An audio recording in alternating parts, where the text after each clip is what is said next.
Many recent studies show that American students are alarmingly ignorant about U.S. history and world events.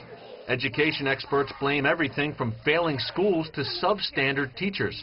But what about content? One new report finds that American high school and elementary textbooks contain countless inaccuracies about Christianity, Judaism, and the Middle East. Over a 5-year period, the Institute for Jewish and Community Research examined 28 of the most widely used history, geography, and social studies textbooks in America. It found at least 500 errors.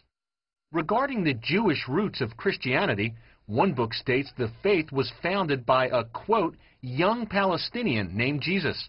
Another reports as fact that the Quran was revealed to Muhammad from God.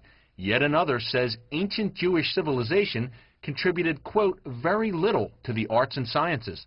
Textbooks like these are used by millions of children in all 50 states. University of Arkansas Chair Sandra Stotsky has seen some of them firsthand. During her time as a commissioner at the Massachusetts Department of Education, Stotsky helped set standards for students and teachers on the K-12 level.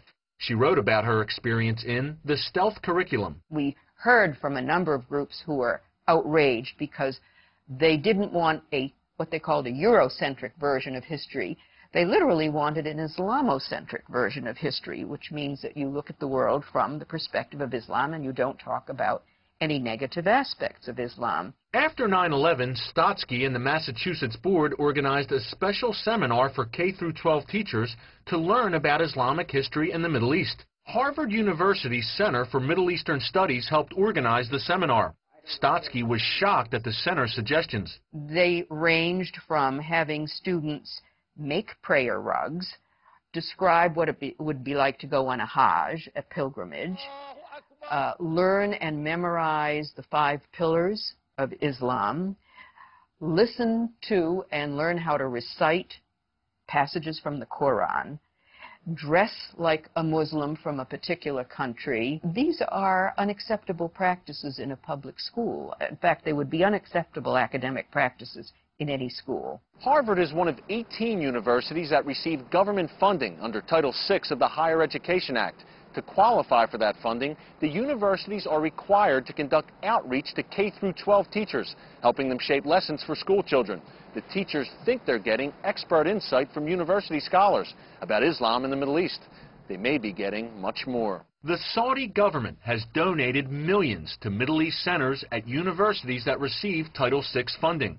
For example, the Harvard Center received a $20 million donation from Saudi Prince Al-Walid bin Talal in 2005. The prince also gave Georgetown $20 million that same year. Saudi donations to American universities should be seen as part of a much larger picture of Saudi promotion of the Saudi point of view.